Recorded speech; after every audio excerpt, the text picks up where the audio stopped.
میرے نبی پاک نے فرمایا تو رب کے بارے میں جیسا گمان کرے گا اللہ بھی تیرے لیے ویسا ہی بن جائے گا. اللہ ویسا بن کے تجھے نوازے گا. اگر تیرا یہ ذہن بن جائے نا کہ جو اللہ مجھے دے گا وہ مجھے ہی دے گا تو اللہ تبارک و تعالیٰ سب سے بڑھ کر تجھے ہی عطا فرمائے گا. لیکن امید رب کرے اور امید رحمت کی، اس کے کرم کی، اس کی عطا کی. ہاں ایک پہلو ضرور سوچ کے رکھنا چاہیے اس موضوع پر. ساری دنیا نکما کہہ دے تو بیٹا ماں باپ کے نزدیک نکما نہیں ہوتا.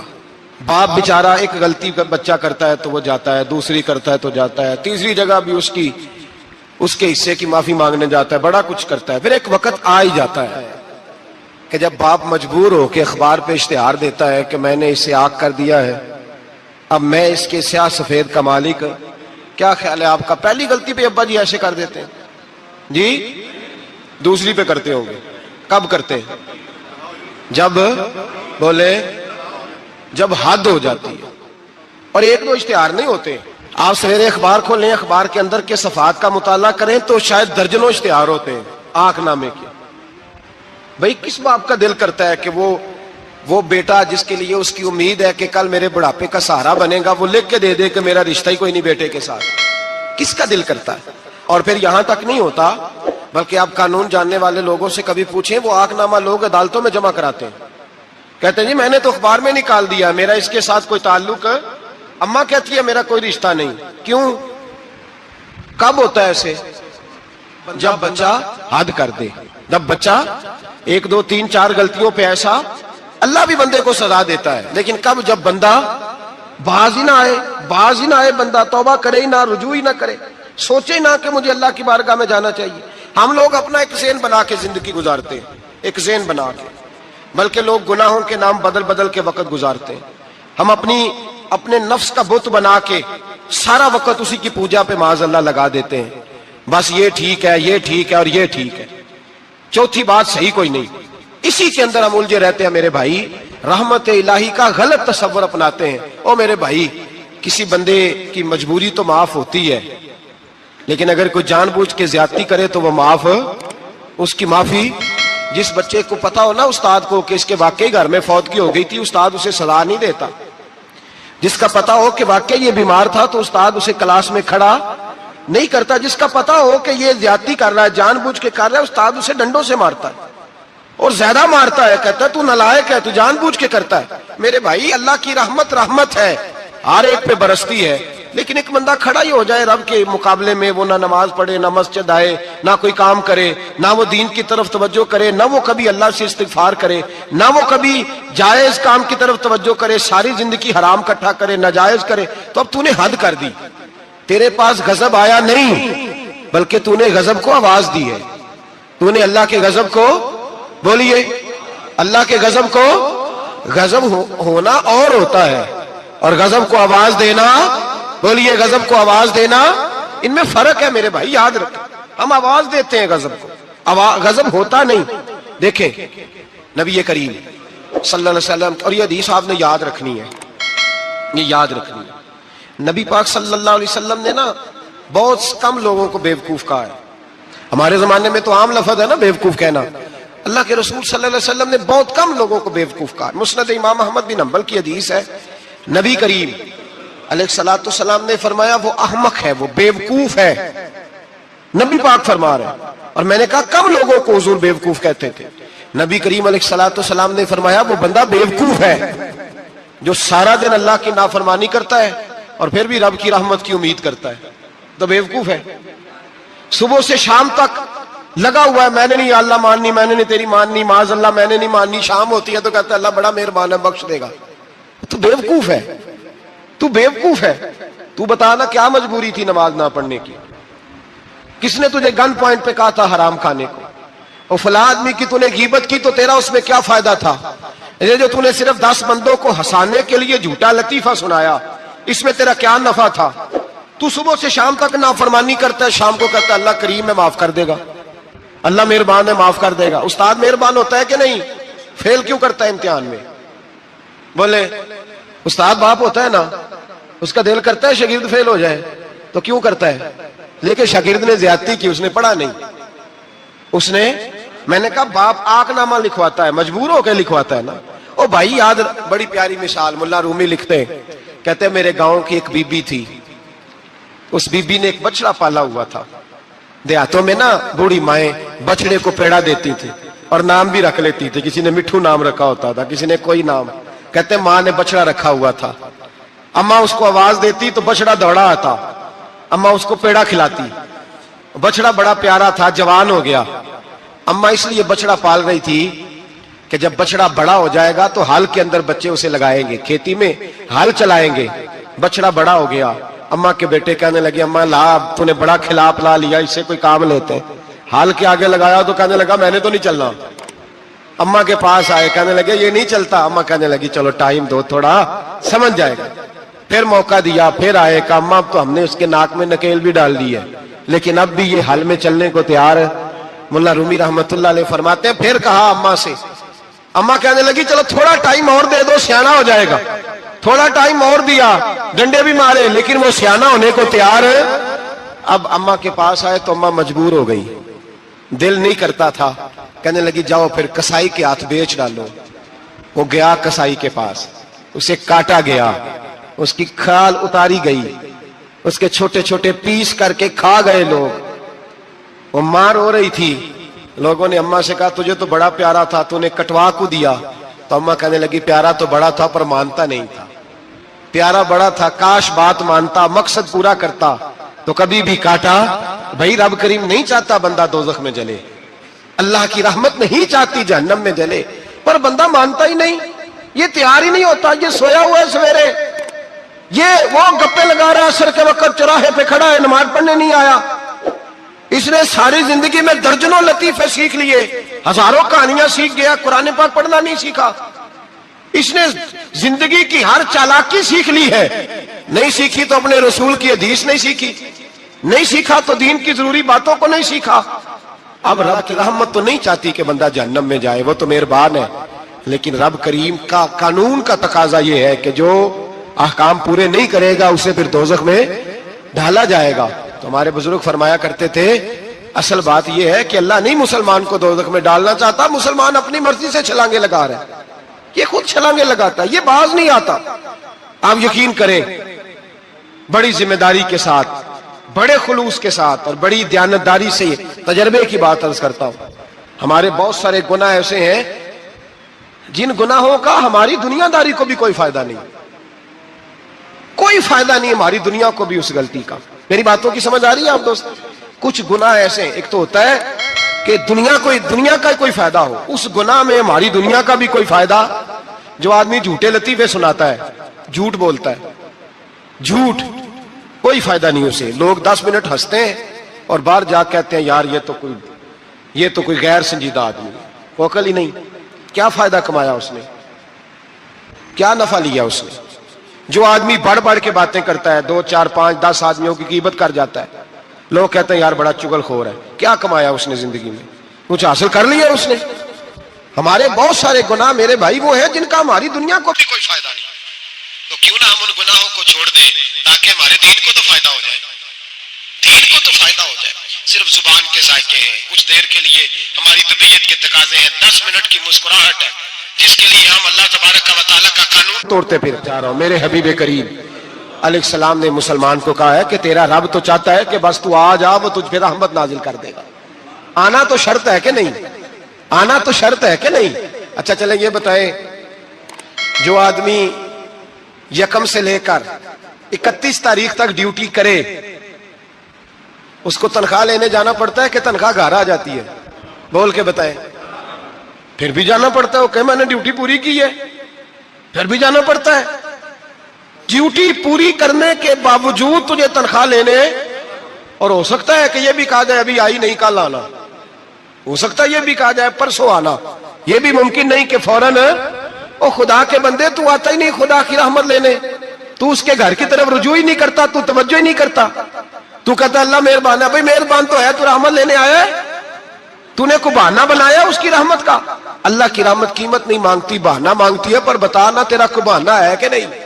میرے نبی کریم سید عالم صلی اللہ تعالی علیہ وسلم نے فرمایا رب قیمت کا سوال اور نہیں مانگتا، یقین کریں نہیں مانگ، بندے قیمت مانگتے ہیں۔ آپ 100 دفعہ مسکرا کے بات کریں، ایک دفعہ نہ کرے تو کہتے ہیں مولوی صاحب امیر ہو گئے، اب تو صحیح سلام بھی نہیں لیتے۔ ایک دفعہ ہو سکتا ہے بیچارہ پیٹ میں درد ہو رہی ہو سکتا ہے گھر کی کو بہت بڑی ٹینشن ہو سکتا ہے کوئی مجبوری ہو، بندے ہمہ وقت قیمت مانگتے ہیں، ہمہ وقت آپ تندرست ہیں، ہر وقت آپ قیمت ادا کرتے ہیں تو لوگ راضی ہیں۔ لیکن رب کہتا تو کوئی قیمت نہ دے، کوئی بہانہ ہی بنا لے، تیرا رب تجھ سے راضی ہو جائے گا۔ سنیں بڑی پیاری حدیث، بڑی خوبصورت حدیث، کنز المال میں دیگر کتب احادیث میں ہے۔ حضرت ابو ہریرہ رضی اللہ تعالیٰ عنہ فرماتے ایک بابا جی نبی پاک کی بارگاہ میں آئے، اور جب وہ واپس جانے لگے تو میں نے عمر پوچھی تو عمر تھی 96 سال۔ کہتے ہیں بزرگ جب آئے نا تو یہ بھویں جو ہے نا ان کی سفید ہو کے تو یوں آنکھوں پہ آ گئی، بڑی چھڑی بابا جی نے پکڑی ہوئی اور دونوں ہاتھ پکڑ کے نا چھڑی کے اوپر جھکے ہوئے ہیں ایک جانب، قربان جاؤں۔ کہتے ہیں جب وہ بزرگ مسجد میں داخل ہوئے تو میرے رسول نے کھڑے ہو کے استقبال فرمایا، کھڑے ہو، اور نبی کریم صلی اللہ علیہ وسلم نے آگے بڑھ کے بابا جی کو بازو سے پکڑا اور بٹھایا۔ حضور بیٹھ گئے، کہا بزرگوں کیسے آئے ہو؟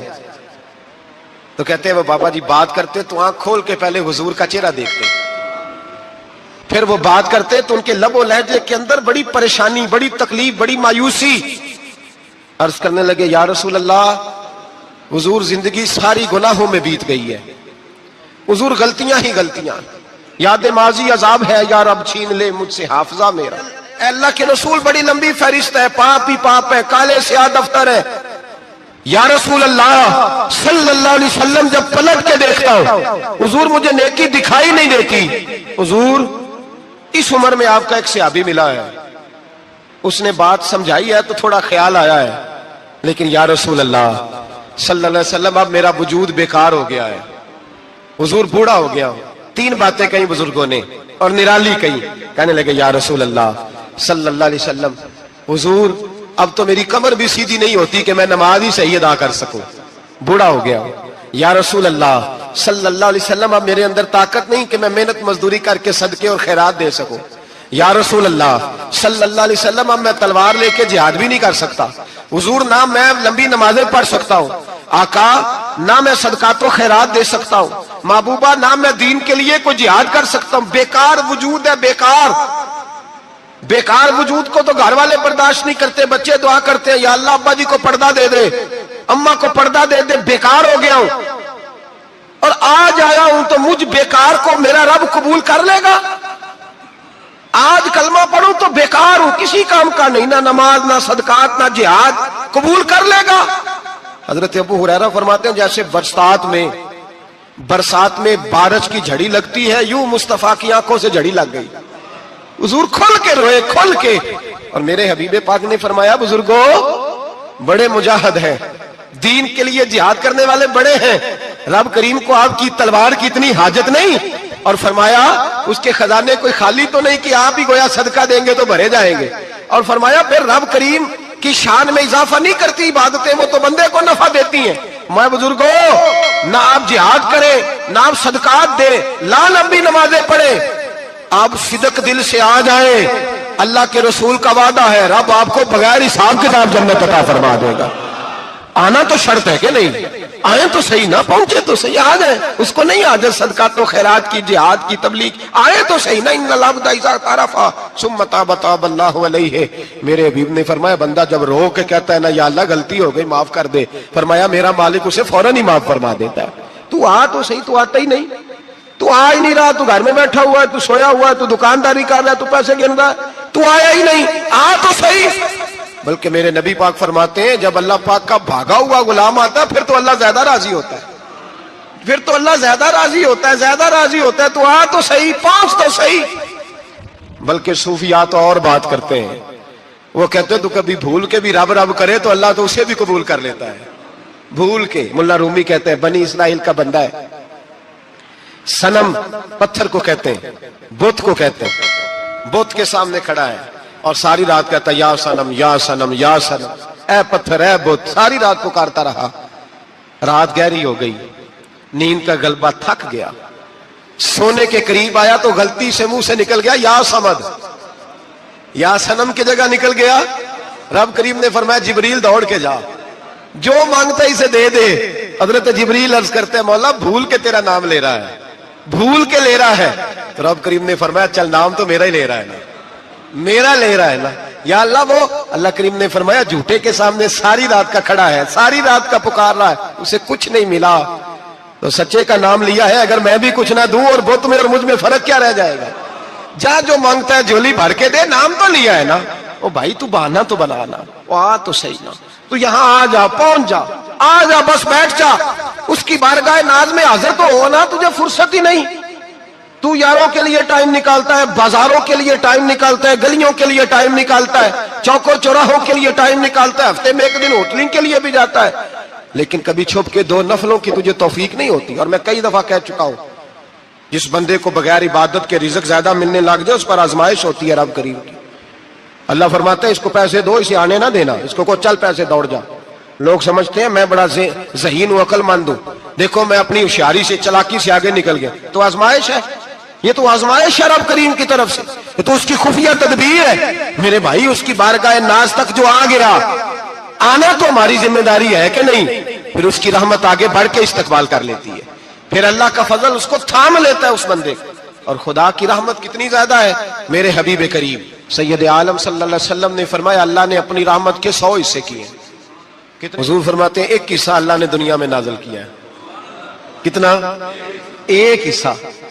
فرمایا یہ جو ماں بیٹے سے پیار کرتی ہے, باپ بیٹے کے لیے مزدوری کرتا ہے, جو بہن بھائی کے لیے روتی ہے, یہ جو بیوی شوہر کے لیے دعا مانگتی ہے, یہ جو بچے ماں باپ سے پیار کرتے ہیں, فرمایا یہ اس ایک رحمت کا نتیجہ ہے, ایک رحمت کا نتیجہ.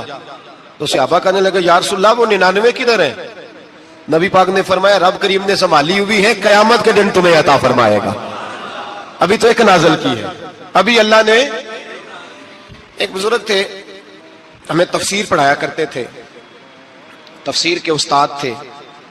میں نے ان سے ایک دن کہا, میں نے کہا حضرت صاحب کچھ باتوں میں نا میں اڑ جاتا ہوں, میں اپنے آپ کو اتنا لائق نہیں سمجھتا, تو کہیں کہیں نا ذہن الجھ جاتا ہے, تو کبھی الجھ جاتا ہوں. ایک سوال کئی دنوں کا ہے, اصول تفسیر کا مسئلہ ہے, تو ذرا کچھ چیزیں ایسی ہوتی ہیں بزرگ کہتے ہیں جو کتابوں سے نہیں ملتی, صرف سینوں سے ملتی ہیں. کورس تو فقط لفظ ہی سکھاتے ہیں, یہ آدمی ہے جو آدمی بناتے. میں نے کہا صاحب یہ سمجھ نہیں آئی کہ یہاں بھی صاحب وہاں بھی صاحب. کہنے لگے جی کس طرح؟ میں نے کہا جی یہاں قبر میں بھی سوالوں کے جواب اور پھر قیامت میں بھی. مجھے کہنے لگے جاؤ امام راضی کی تفسیر اٹھا کے لاؤ. میں تفسیر ان کے سامنے لا کے رکھی, تو کہنے لگے یہ سیدنا یوسف علیہ السلام کا واقعہ ذرا دیکھو تفسیر یوسف میں, اس میں ایک عجیب بات لکھی ہے.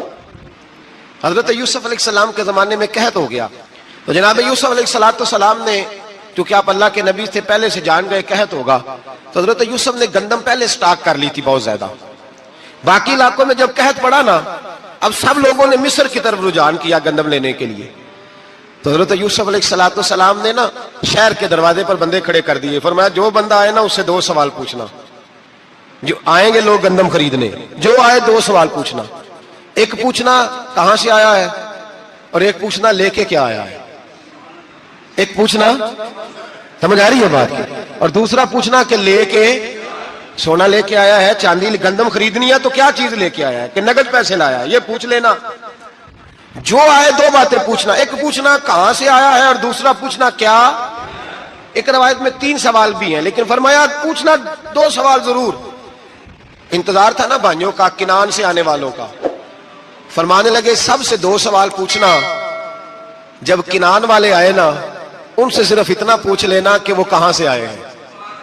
اگر پوچھے نا کنان سے آئے ہیں تو پھر یہ نہ پوچھنا کیا لے کے آئے ہیں, پھر میں جیب میں خود ٹٹول لوں گا وہ کیا لے کے آئے. باقیوں سے 2 سوال.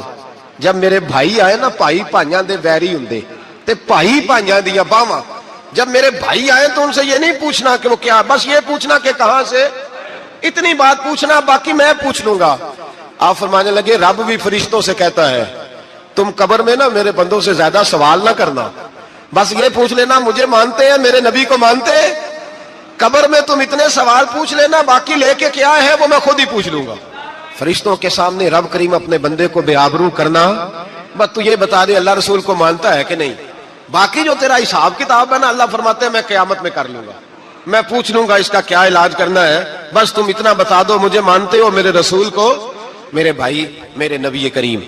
علیہ السلام فرماتے ہیں جو بندہ توبہ کرنے والا تھا, اللہ کی بارگاہ میں آنے والا تھا, بار بار توبہ کرتا تھا, احساس رہتا تھا, اسے احساس تھا, آیا کرتا تھا, پھر بھی غلطیاں ہو گئی, قیامت کے دن رب کریم اپنے فضل کی چادر اس پہ ڈالے گا, فضل کی چادر ڈالے گا, اور رب کریم اس سے پوچھے گا یہ گناہ کیا تھا, اور نبی پاک فرماتے ہیں اس نے بڑے بھی گناہ کیے, اللہ چھوٹے چھوٹے گناہوں کے بارے میں پوچھے گا, یہ غلطی کی تھی, یہ گناہ, بندہ ڈر رہا ہے, وہ کہہ رہا ہے پتہ نہیں سزا کیا ملے گی, کیونکہ دنیا میں بھی ڈرتا رہا, یہاں بھی ڈر رہا ہے. شرط یہ ہے کہ احساس والا ہو, آتا رہو, پھر بھی غلطیاں ہو گئی, خیال کرتا تھا, محنت کرتا تھا, نیک ہونے کی جدوجہد کرتا تھا, کوتاہیاں رہ گئی, یہ گناہ کیا تھا یا اللہ بھول گیا تھا, یہ گناہ کیا اللہ مجھ سے غلطی ہو گئی, یہاں بھی کیا تھا یا اللہ غلطی ہو گئی.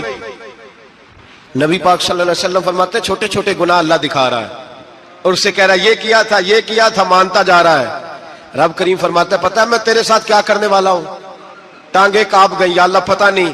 فرمایا میں تجھے ان گناہوں کے بدلے نیکیاں دینے لگا ہوں, ان گناہوں کے بدلے نیکیاں. نبی پاک فرماتا ہے فٹافٹ ہی بول پڑا, کہنے لگا یا اللہ میں نے تو بڑے بڑے گناہ بھی کیے, اگر تو نے گناہوں کے بدلے نیکیاں دے دیا تو میرے تو بڑے بڑے پاپ بھی ہیں, وہ دوسرے کدھر ہیں. میرے حبیب کریم علیہ الصلوۃ والسلام فرماتے ہیں رب مسکرائے گا جو رب کی شان کے لائق ہے. اللہ فرمائے گا تیرے دل میں احساس تھا, تو آیا کرتا تھا, تو توبہ کرتا تھا, تو میری بارگاہ ناز میں آتا تھا, پتہ تیرے اوپر چادر کیوں ڈالی ہے, یا اللہ نہیں. فرمایا میں تجھے اپنی رحمت کی چادر میں چھپا کے جنت میں داخل کرنا چاہتا ہوں. میرے بھائی تو آ تو صحیح, تو پہنچ تو صحیح, خدا را. یہ جو جتنی دنیا داری ہے نا, یہ تو آپ ہر وقت کریں گے تو راضی ہوں گے لوگ, ہر وقت. اور یہ جو ہم نے پلاننگ کی ہوئی ہے نا کہ میں فلانا کام کر کے سیانا ہو جاؤں گا, تو اتنی مہلت نہیں دی اللہ پاک نے. وہ کہتا فوراً آ, اپنی منصوبہ بندی بدلیں, رحمت الہی کی جانب توجہ کریں, اپنا ذہن رب کریم کے بارے میں کرم والا بنائیں, اور یہ ارادہ کریں کہ میں اس کی بارگاہ میں آؤں گا تو وہ مجھے عطا کرے گا. اپنے بازو پہ بھروسہ نہ کرے, اپنی عقل پہ بھروسہ نہ کرے, بھروسہ جب بھی کرے خدا کی رحمت پہ کرے, اس کے فضل پہ کرے, اس کے کرم پہ کرے, اور ذہن بنائے کہ اللہ معاف کرنے والا ہے. ہمارے ذمہ یہ ہے کہ ہم اپنے گناہوں کا احساس پیدا کریں, ہماری ذمہ داری یہ ہے کہ ہم توبہ سچی اور کھری کریں, ہماری ڈیوٹی یہ ہے کہ ہم اللہ کی بارگاہ میں صحیح معنوں میں حاضری دیں. ہم توبہ بھی جھوٹی کرتے ہیں, بلکہ اگر میں کہوں کہ مذاق کرتے ہیں. شب برات آنے والی ہے نا, کس دن ہے, جمعرات کو شب برات آئے گی. کچھ لوگ تو خیر ویسے ڈٹ جاتے ہیں, کہتے ہیں ہم نہیں مانتے, وہ پکے لگے ہوئے ہیں, وہ کہتے ہیں نہیں عبادت نہیں کرنی چاہیے. میں نے کہا یار بس کرو, چھوڑ دو. اب اللہ کی عبادت کرنے کے لیے بھی تم سے سند لینی پڑے گی کہ مولوی صاحب اجازت دے, نفل پڑھ لیں, اجازت لینی پڑے گی. اور بندے بڑے سمجھدار ہیں, وہ کوئی سیاسی بندہ دوسری پارٹی کا آ جائے تو اسے مطمئن کر لیتے ہیں, کچھ مسئلہ دوسری جماعت کا مسئلہ پوچھ لے, کہتے ہیں مولوی صاحب پوچھ کے دساں گا. یہ موٹی سی بات ہے. شب رات کو کیا ہوتا ہے, عبادت. کیا ہوتا ہے, بول کے بتائیں, یہی ہوتا ہے نا.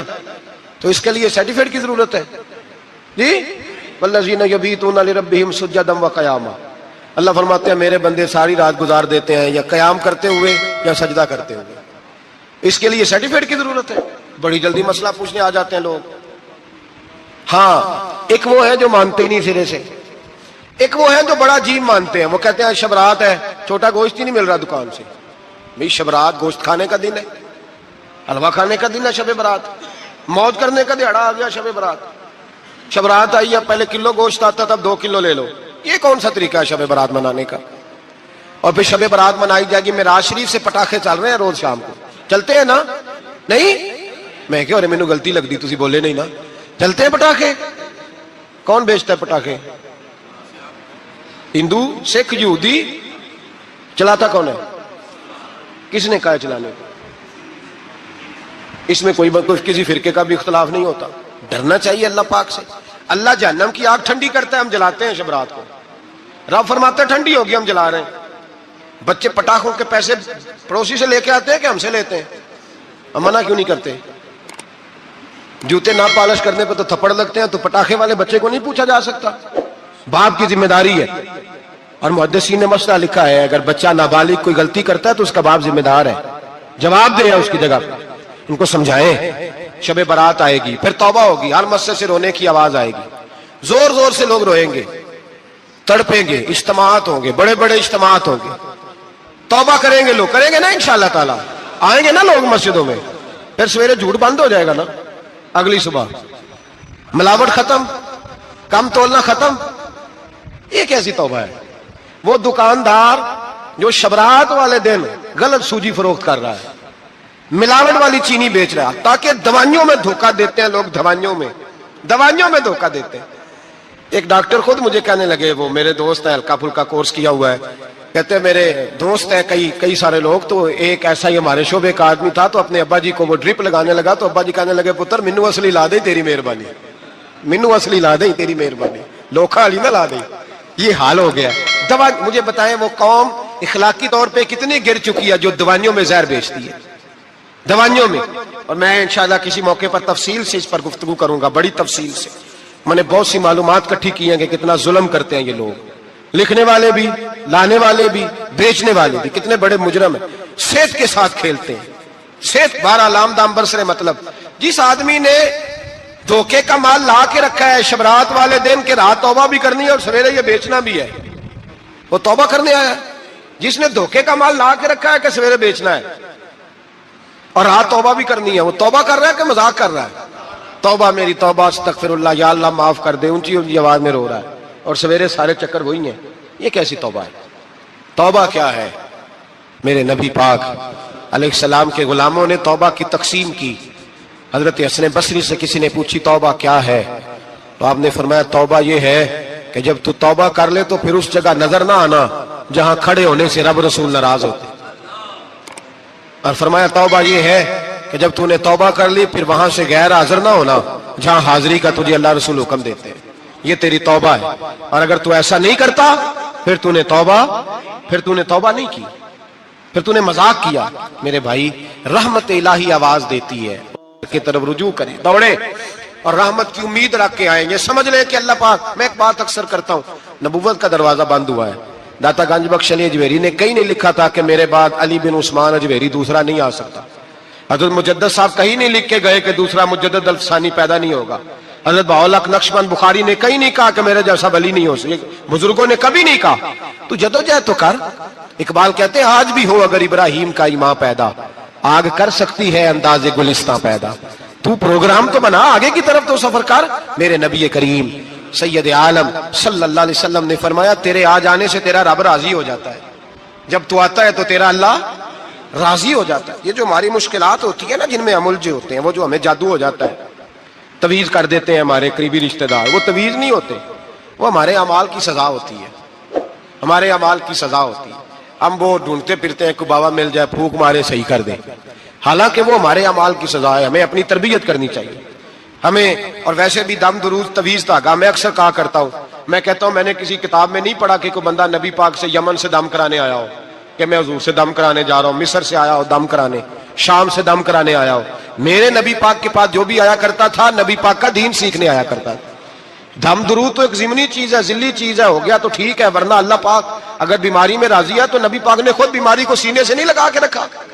خود اللہ کے محبوب سید عالم صلی اللہ علیہ وسلم کا وصال بیماری کے ساتھ ہوا, تو بیماری تو مریدنی ہے میرے نبی پاک کی, وہ تو کنیز ہے حضور کے گھر کی. عام دام برسرے مطلب کھری توبہ, سچی توبہ. اور کس طرح کی توبہ؟ میرے نبی کریم علیہ الصلوۃ والسلام نے ایک دن صحابہ سے پوچھا ایک بات تو بتاؤ, بخاری مسلم کی حدیث ہے, یا رسول اللہ پوچھئے.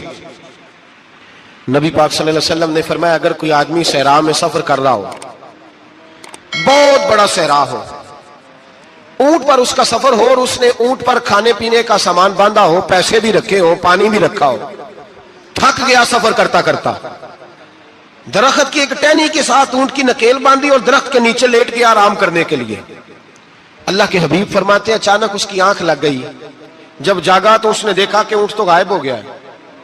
اب نہ کھانا ہے, نہ پانی ہے, نہ پیسے ہیں, اور صحرا بڑا لمبا ہے, پیدل سفر بھی نہیں کر سکتا. تھوڑا سا ڈھونڈا, پھر موت کا انتظار کرنے لگا, سوچنے لگا موت آئے گی, اب مر جاؤں گا. اللہ کے محبوب فرماتے ہیں تھوڑی دیر گزری, جب بالکل مایوس ہو گیا تھا تو اچانک نظر پڑی تو اونٹ اس کا سامنے کھڑا تھا. نبی پاک صحابہ سے پوچھتے ہیں بتاؤ, اس کی کل کائنات اجڑ گئی تھی, رات ضائع ہو گئی تھی, ہر شے لٹ گئی تھی, دوبارہ اسے مل گئی ہے, بتاؤ اسے کتنی خوشی ہوگی. صحابہ کہنے لگے یا رسول اللہ نئی زندگی مل گئی اس بندے کو, وہ ساری دنیا سے زیادہ راضی ہے. تو میرے کریم رسول صلی اللہ علیہ وسلم نے فرمایا رب کریم کا نافرمان بندہ جب اس کی بارگاہ میں آ کے توبہ کرتا ہے تو اللہ اس سے بھی زیادہ راضی ہو جاتا ہے. نافرمان جب آ کے کہتا ہے یا اللہ معاف کر دے آئندہ نہیں کرتا, میں اللہ تو راضی ہو جاتا ہے. اور حبیب پاک علیہ السلام فرماتے ہیں وہ اتنا کریم ہے, جب بندہ اپنے رب سے صلح کر لیتا ہے, توبہ کر لیتا ہے, تو اللہ زمین کو کہتا ہے تو بھول جا میرے بندے نے گناہ کیا ہی نہیں. آسمان سے کہتا ہے تو بھول جا میرے بندے نے گناہ کیا ہی نہیں. پھر رب کریم فرشتوں سے فرماتا ہے کہ مٹا دو جو تم نے لکھا تھا, میں نے اپنے بندے کے ساتھ صلح کر لی ہے.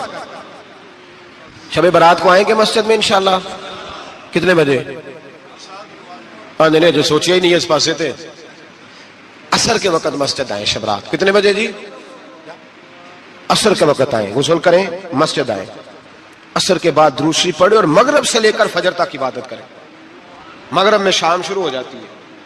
ایک رات جاگ کے دیکھیں, جاگنا پڑتا ہے. مریض ہو جائے تب بھی جاگنا پڑتا ہے, دکھ لگ جائے تب بھی وہ جگا لیتا ہے. بڑے بڑے جاگتے ہیں, بڑے بڑے جاگ لیتے ہیں, وہ جگا لیتا ہے. تندرستی بھی, صحت بھی, دولت بھی, اے سی بھی, پلنگ بھی بڑا اچھا, لیکن اگر وہ نیند نہ دینا چاہے تو بندہ ساری رات ہی تڑپ کے جاگتا ہے, تڑپ کے. اور بھوکا اتنا, روٹی کا بھوکا اتنا پریشان نہیں ہوتا جتنا نیند کا بھوکا پریشان ہوتا ہے. الجھ جاتا ہے انسان, وہ جگا لیتا ہے قبل اس کے کہ وہ خود جگائے, خود بخود جاگ جائے.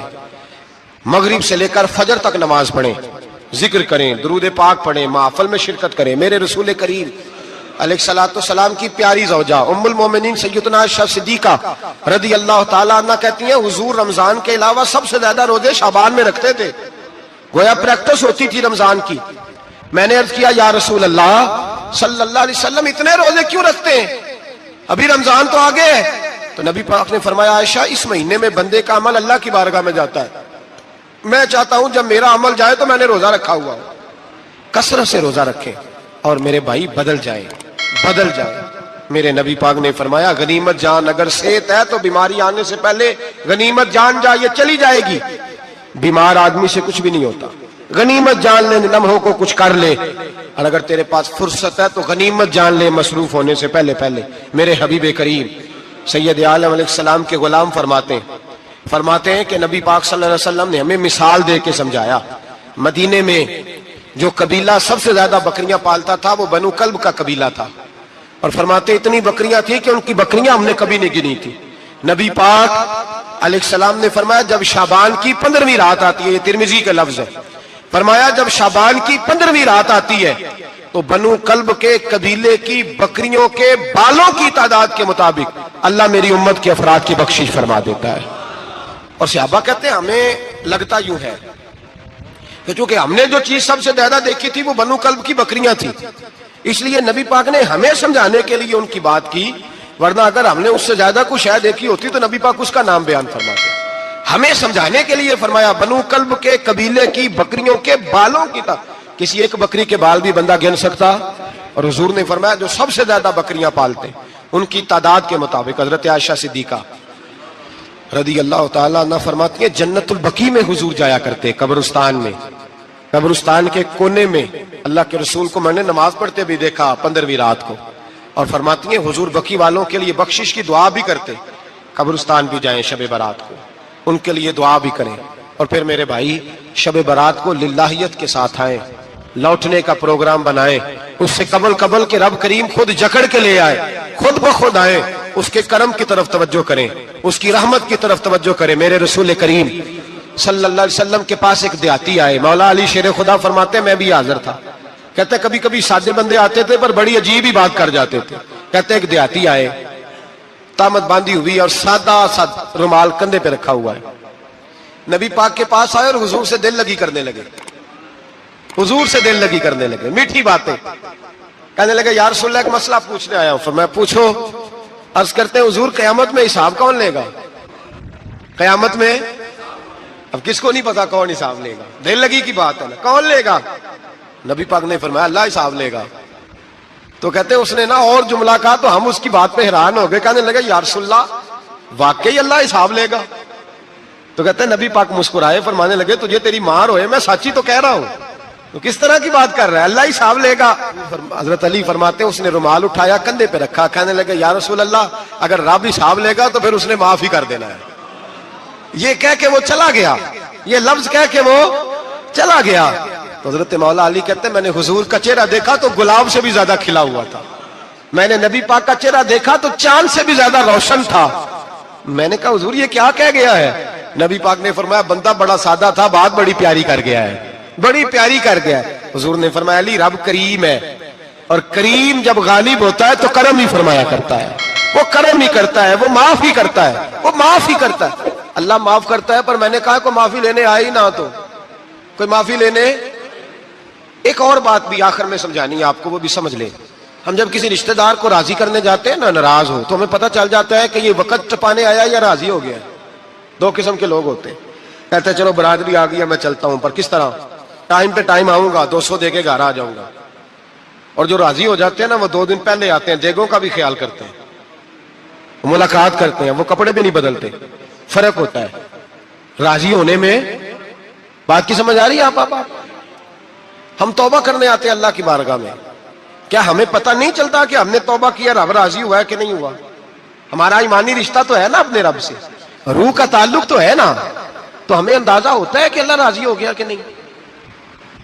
اندازہ تو ہونا چاہیے نا ہمیں. یہ بات کہنے کی نہیں, یہ بات محسوس کرنے کی ہے, اس کو محسوس کریں.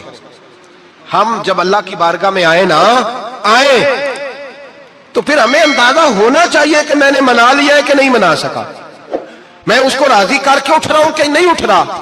اگر بغیر راضی کیے اٹھے ہو تو پھر فارمیلٹی کرنے آئے تھے, پھر راضی کرنے نہیں آئے تھے. حضرت فضیل ابن عیاض رحمۃ اللہ تعالی علیہ فرماتے ہیں کہ دن میں نے سر سجدے میں رکھا اور میں نے کہا خدا بندہ آج مجھے پتا چلے گا کہ تم مجھ سے راضی ہے کہ ناراض ہے, تو پھر ہی میں اٹھوں گا. آپ فرماتے ہیں مجھے چاروں کونوں سے آواز آنے لگی کہ تیرا رب راضی ہو گیا ہے. اور فرماتے ہیں جس جگہ میں سجدہ کر رہا تھا وہ زمین بھی بولنے لگے کہ بس کر دے, عرش کا مالک تجھ سے راضی ہو گیا ہے. لیکن شرط یہ ہے, حضرت حبیب اجمی رحمت اللہ علیہ فرماتے ہیں میں سود کا کاروبار کرتا تھا توبہ کرنے سے پہلے. کئی دفعہ میں نے توبہ کی تھی, لیکن میری اس توبہ کے اندر صداقت نہیں ہوتی تھی. میرا دل بھی گواہی دیتا تھا کہ یہ نا بہت سارے بندے کہتے ہیں آئندہ نہیں کرتا, وقت ٹپاتے ہیں. جس طرح بندوں کو دھوکہ دیتے ہیں اس طرح معاذ اللہ توبہ بھی اسی طرح کی کرتے ہیں, لیکن بعد میں دوبارہ اسی ڈگر پہ چل نکلتے ہیں جس پہ پہلے ہوتے ہیں. آپ فرماتے ہیں میں کئی دفعہ توبہ کرتا تھا تو توڑ دیتا تھا. آج میں نے توبہ کی. کس طرح کی؟ سود کا میں دھندا کرتا تھا تو میں سود کے پیسے لایا, گوشت پکنے کو دیا بیوی کو, سود کے پیسوں کا. میری بیوی نے ہنڈیا چڑھائی, تھوڑی دیر گزری تو وہ سارا گوشت خون بن گیا. میری بیوی اٹھا کے لائی, کہنے لگی لے جائیے جو تو غریبوں کا خون نچوڑ کے لایا تھا نا, یہ خون بن گیا, خود بھی پی اور اولاد کو بھی پلاؤ. کہتے ہیں میں نے سچی توبہ کا فیصلہ کیا. آج پہلے میں سچی توبہ کا ارادہ نہیں کرتا, آج سچی توبہ کا فیصلہ کیا اور میں نکلا. حضرت حسن بصری کے پاس گیا, ان کی بیعت ہوا, توبہ کی, انہوں نے مجھے اعمال بتائے, کھری توبہ کی. کہتے ہیں جب توبہ کے لیے گھر سے نکلا تو چھوٹے چھوٹے بچے کھیل رہے تھے.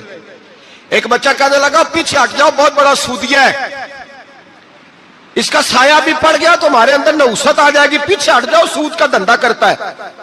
کہتے ہیں مجھے اور چوٹ لگی کہ یا اللہ تیری چھوٹی چھوٹی مخلوق بھی یہ سمجھتی ہے. کہتے ہیں میں توبہ کرنے گیا تو کھری توبہ کر کے آیا. حضرت حسن بصری کے پاس رو کے توبہ کی. میں وہاں سے واپس آیا تو بچے ابھی کھیل رہے تھے. کہتے ہیں وہ بچہ جو پہلے بولا تھا کہ پیچھے ہٹ جاؤ بڑا سود والا ہے, نحوست پڑ جائے گی, وہ بچہ پھر آواز دے کے کہنے لگا دوستو پیچھے ہٹ جاؤ, رب کریم کا ولی آ رہا ہے, اللہ کا بندہ آ رہا ہے.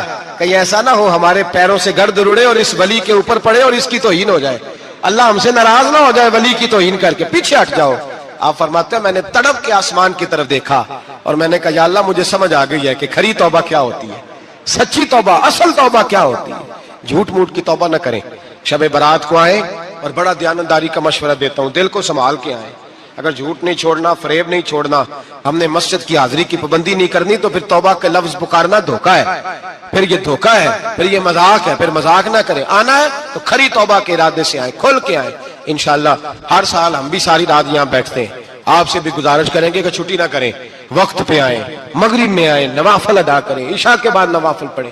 محفل کرنے کا مقصد یہ ہوتا ہے کہ تلاوت سے دل نرم ہوتا ہے, نعت سے دل نرم ہوتا ہے، تقریر سے انسان کی سوچ بدلتی ہے، توبہ کی طرف جاتی ہے۔ یہ سارے کام کر کے جب بندہ استغفار کرتا ہے، توبہ کرتا ہے، تو اس کے لیے آسان ہو جاتا ہے، ذہن بن جاتا ہے۔ اس لیے واعظ بھی ہوگا، ذکر بھی ہوگا، دعا بھی ہوگی۔ وقت کو ضائع نہ کریں، رمضان قریب آنے والا ہے۔ بزرگ کہتے ہیں اگر شب برات پہ سچی توبہ کر لو گے تو پھر رمضان میں جو نیکیاں کرو گے وہ تمہارے پاس سٹاک بن جائے گا، وہ تمہارے پاس خزانہ اکٹھا ہو جائے گا۔ توبہ ابھی سے کر لو، معاملات ابھی سے سمیٹ لو، تاکہ جب رمضان آئے تو پھر نیکیاں خزانہ بن کے جمع ہو، ہمیشہ مدحت خیر الانام میں گزرے۔ دعا ہے یہ عمر درود و سلام میں گزرے۔ آخر دعوانا ان الحمدللہ۔